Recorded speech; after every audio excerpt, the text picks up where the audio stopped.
Hello everybody, and welcome to the Paletti Rosa Homestead. Well, as you can see, I'm out in the greenhouse today. It's kind of chilly outside, but in the greenhouse, it's pretty warm. It's like 64 degrees. And I just want to take you along, so show you some of the things that are going on, some of the things that aren't going on. And I'm going to be planting something new, so I thought I'd go over it with you today. I'll see you in a few minutes. Well, the first thing I'm going to show you today is my trimjasi. I ordered it from Baker Creek, and this is what it looks like. And it is a green, just like spinach, Swiss chard, except for one thing. It has a lot of vitamins. It has a lot of minerals, which are very, very healthy for you. And right now, with everything that's going on, we need to get as much natural vitamins and minerals in our body. So let me show you my raised bed. It doesn't look the greatest right now, and that is because I have already taken close to two and a half pounds out of the raised bed. So let me show you the raised bed. So this is the trimjasi after I've already, like I said, I've taken close to 2 pounds out. And they are beautiful leaves, which look almost like spinach. Then you've got some very tender plants right here. They were new ones that I threw in here because we really enjoyed it. We tried it and we really enjoyed it. So it's something we're growing more of. And trimjasi is a plant, vegetable, whatever. When you cut it off, the plant says we need more leaves. So it grows more leaves. Just like Swiss chard. The more you cut it, the more it gives back to you. Okie doke. So let's go on to the next one. Okay, one thing I am struggling with this year, and I don't know why, because I've never, ever had a problem with it, and that is growing plants, vegetables, in seed pods. You know, the big trays that have like 40 cells in it. I'm on my 3rd round of trying to grow them, and I'm just not having any luck. I'm probably one of those people right now that are thinking that our soil's been contaminated, because I have no other reason why. In the greenhouse, everything is growing. And this soil is from either last year or the year before. So why all of a sudden planting seeds this year am I not getting anything? So I called Baker Creek and I told them that I planted like 80 tomato seeds and 4 or 5 came up and they all died within no time. So they sent me new seeds. And one of them was what was called a terracotta tomato. So we'll show you what the terracotta tomato looks like. Okay, so this is Thornburn's terracotta tomatoes. It was free seeds, and the gentleman in Baker Creek sent them to me. And I would say about 7 days ago, I decided I am going to plant them in one of the raised beds in here, just to check it out and see if it would work. So let's see if it works. So, I don't know if you could see it or not, but I've got germinated seeds.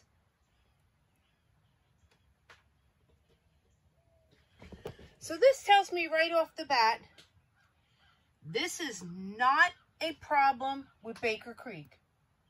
Their seeds have germinated. Now here's my seed planter. I have got, all of this is San Marzano Tomatoes. It is not too wet here. It is just moistened. I do have a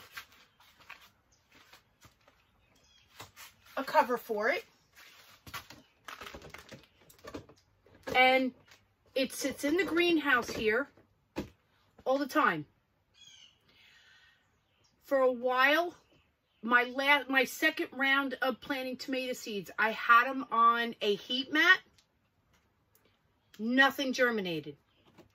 Now I have them in here. It hasn't been, when was it? I planted it on April 15th. Nothing. I'm going to keep it. I'm not going to get... third round, I said, it's this or nothing. I have other ones. Now, these were different ones that I did. These are in pea pods. And I got one to germinate. This is a Cherokee red tomato. And it germinated. So I'm excited. So maybe it's just taking longer than normal.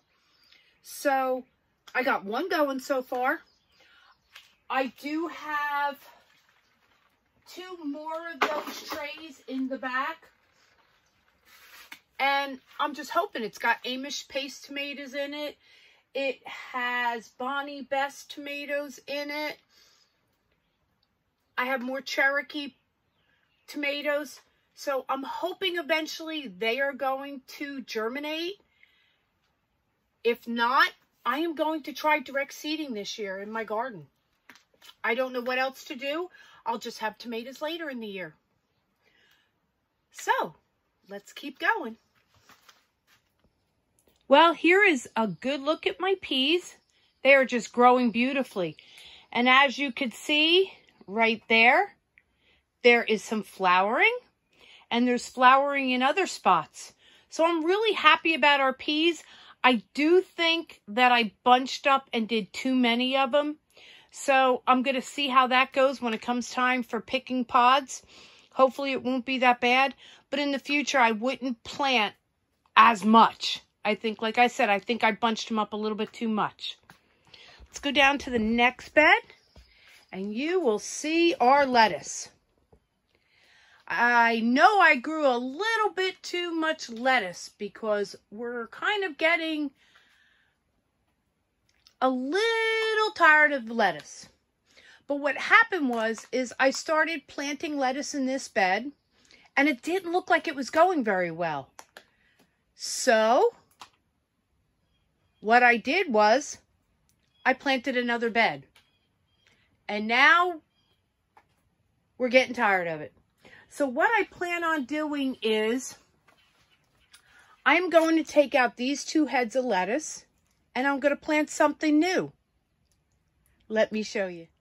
So what I'm going to be doing is I'm going to take out those 2 heads of lettuce, making all this room in here open, and I'm going to plant Cotta. And you're probably going to tell me, another green? Yep, another green. So what we're doing here is we're trying to grow a lot of greens.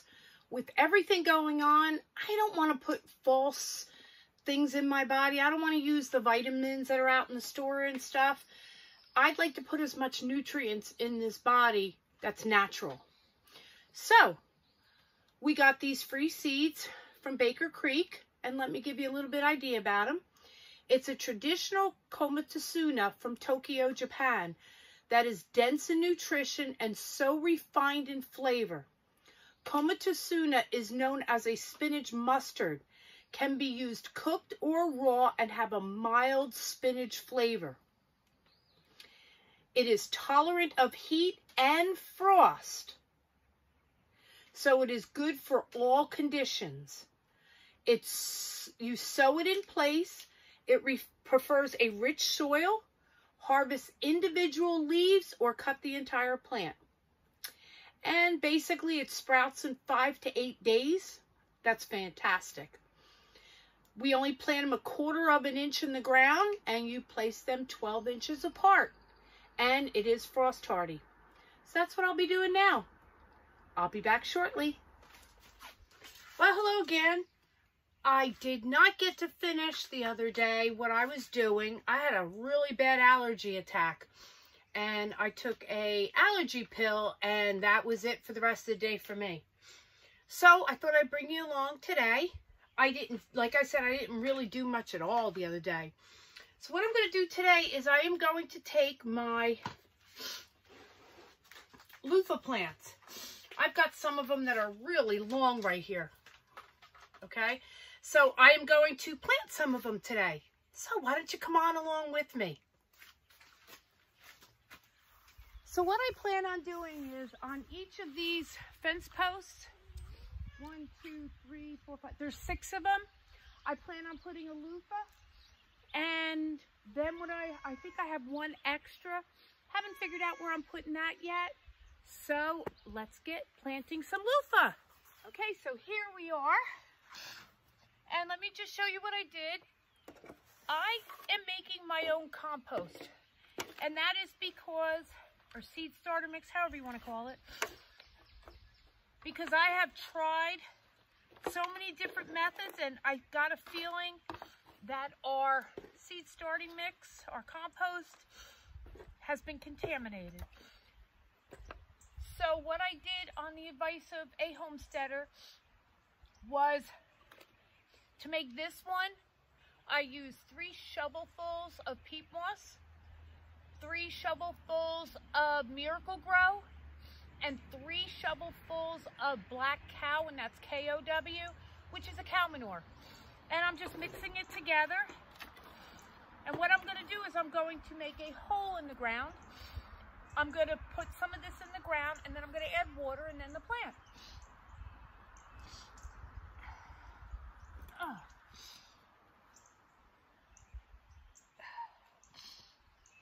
Some of these things I got in the ground really good.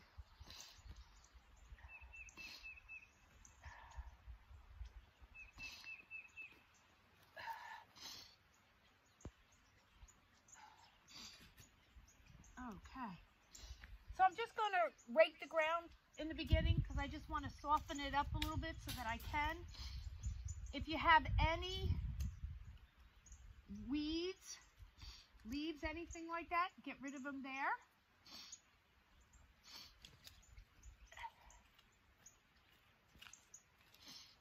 Me, since we live here in Southwest Virginia, we have a lot of stones and rocks in the ground. So if I come across any, I get rid of them. Other than that, I don't get rid of them. Now, when you plant your loofah, I want to get as close to the fence as I can, because the loofah is going to grow up just like your green beans and your peas. They have all them vines on it, so you want those vines to go up your fence right here. So you want to try to plant as close as you can to that.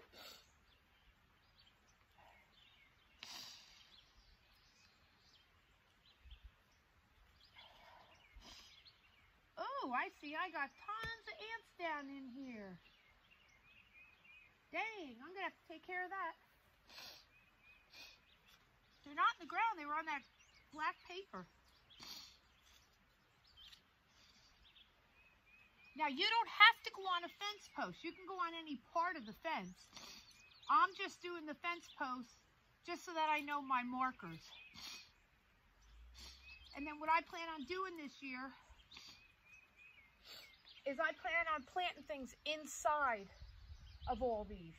Something that's not going to grow high. And then my beans will be on the other side. So I want to make sure I dig a nice deep hole.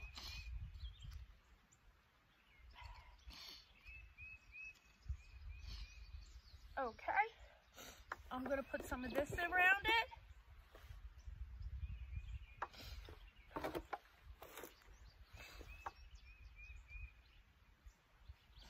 And then I want to water it really good, because I want to make sure down below that soil is really wet and good. And I got a puddle in there now. I'll wait for the puddle to go down, and then I'll just sprinkle a little bit more stuff on it.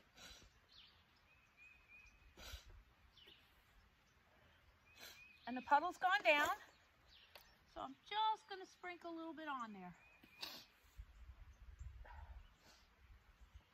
Now I'm going to take my plant that's got the biggest vine growing on it, and I have all roots growing underneath, which is good. Now what you don't want to do is you don't want to take these plants out of these pods after you water them. It's best to do it when they're just moistened up a little bit. And if you just squeeze the sides just little bit by little bit, it comes right out in one piece. And look at all those vines. I'm hoping you could see it. If not, I'm so sorry. And then I'm going to put it in here. And I'm going to try to get it to go up the fence. You want to try to get it now going up the fence. Not when they get so big that you can't control it. And then I'm just going to cover up.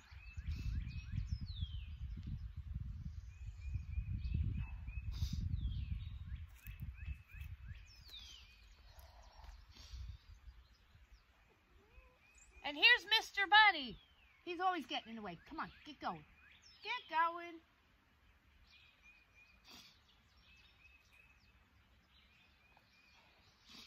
He's always got to have his nose into everything.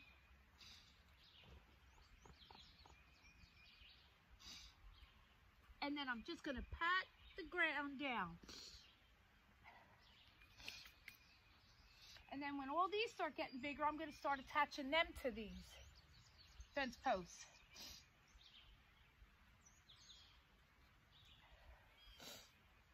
And then I want to water my ground again. This is when Buddy's going to leave.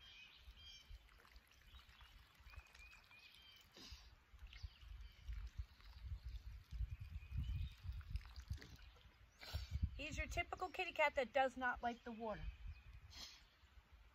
Now look it. Now you're all wet. Now you're all dirty.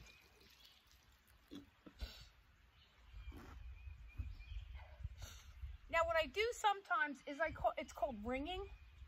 I will ring like a little levee around the plant. That way when I water, the water goes in that spot.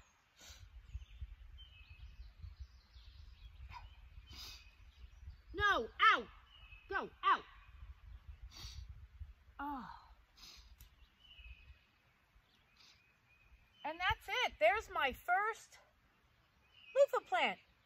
Last year I was kind of stupid and I tried growing it in the greenhouse. It didn't. It grew these beautiful leaves and everything, but nothing else. So this year it's doing its natural thing. It's going to be in the garden. Well, that's it for now. Hopefully I'll see you again in the next couple days.